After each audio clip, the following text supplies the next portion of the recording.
प्रियंका गांधी और मल्लिकार्जुन खड़गे द्वारा मणिपुर की हिंसा पर केंद्र सरकार की निंदा एक गहन और गंभीर राजनीतिक मुद्दा बन चुकी है। मणिपुर जिसे लंबे समय से संघर्ष और अस्थिरता का सामना करना पड़ा है, पिछले 1.5 साल से निरंतर हिंसा और सामाजिक विघटन से जूझ रहा है। प्रियंका गांधी ने विशेष रूप से प्रधानमंत्री नरेंद्र मोदी और उनकी सरकार को इस हिंसा की अनदेखी के लिए कटघरे में खड़ा किया। उनका आरोप है कि प्रधानमंत्री ने राज्य में स्थिति सुधारने के लिए कोई ठोस प्रयास नहीं किया है। मणिपुर के संदर्भ में अगर हम हालिया घटनाओं की समीक्षा करें तो वहां के हालात वास्तव में चिंताजनक है। जातीय संघर्षों और सांप्रदायिक तनावों ने राज्य की स्थिरता को हिला कर रख दिया है। जहां एक ओर मणिपुर के नागरिक हिंसा, दंगों और विस्थापन से जूझ रहे हैं, वहीं केंद्र सरकार पर आरोप है कि वह इन घटनाओं को रोकने में विफल रही है। अगर मणिपुर में मौजूदा हालात की बात करें तो मणिपुर में हिंसा की शुरुआत जातीय समूहों के बीच आपसी तनाव से हुई थी, जिनमें कुकी और मैतेई समुदाय प्रमुख रहे हैं। इस संघर्ष ने धीरे धीरे एक व्यापक रूप ले लिया और मणिपुर के विभिन्न हिस्सों में दंगे और आगजनी की घटनाएं आम हो गई। हर दिन हिंसा की घटनाएं बढ़ रही हैं, जिससे राज्य की कानून व्यवस्था पूरी तरह चरमरा गई है।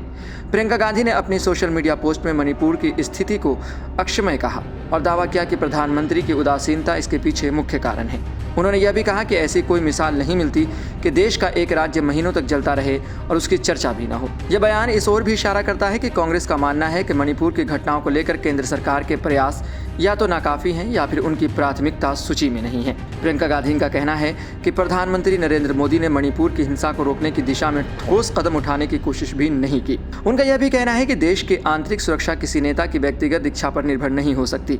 यह सरकार की अनिवार्य जिम्मेदारी है कि वह अपने नागरिकों की सुरक्षा सुनिश्चित करे, खासकर जब किसी राज्य की स्थिति इतनी गंभीर हो जाए। कांग्रेस महासचिव ने मणिपुर के लोगों के प्रति अपनी सहानुभूति प्रकट करते हुए यह भी कहा कि प्रधानमंत्री की उदासीनता अक्षम्य है और इसे माफ नहीं किया जा सकता।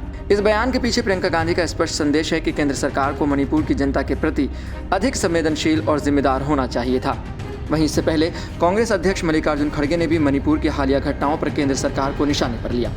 खड़गे का आरोप है कि मुख्यमंत्री एन बीरेन सिंह को तुरंत बर्खास्त किया जाना चाहिए, क्योंकि वह राज्य की कानून व्यवस्था को संभालने में असफल रहे हैं। खड़गे ने कहा कि केंद्र सरकार को मणिपुर की पूरी सुरक्षा स्थिति की जिम्मेदारी अपने हाथों में लेनी चाहिए और राज्यों के बलों की मदद से सभी विद्रोही समूहों के खिलाफ कठोर कार्रवाई करनी चाहिए। यह बयान दर्शाता है कि कांग्रेस की दृष्टि में मणिपुर की हिंसा का समाधान केवल स्थानीय स्तर पर नहीं हो सकता, बल्कि इसके लिए केंद्र सरकार का सक्रिय हस्तक्षेप आवश्यक है।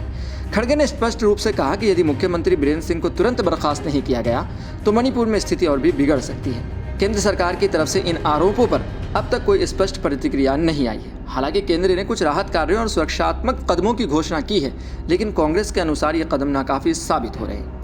केंद्र सरकार का मानना है कि मणिपुर में स्थिति को नियंत्रण में लाने के लिए कड़ी निगरानी और स्थानीय प्रशासन की मदद की जा रही है। वहीं सुरक्षा बलों की तैनाती और राहत शिविरों के संचालन की भी प्रयास जारी है। लेकिन प्रियंका गांधी और मल्लिकार्जुन खड़गे का कहना है कि ये सभी कदम मणिपुर की ज़मीनी वास्तविकता के सामने बहुत छोटे और देर से उठाए गए प्रतीत होते हैं।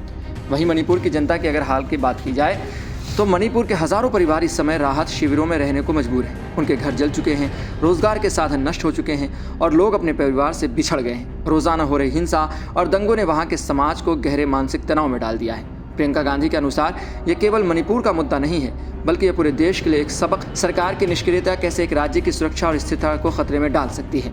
उनका यह भी कहना है कि जब देश का एक राज्य इतने लंबे समय तक हिंसा में डूबा रहे और केंद्र सरकार इस पर कोई ठोस कदम न उठा पाए तो यह न केवल उस राज्य बल्कि पूरे देश की आंतरिक सुरक्षा के लिए गंभीर खतरा है। तो ऐसे ही खबरों के लिए देखते रहें सहारा समय का समय डिजिटल।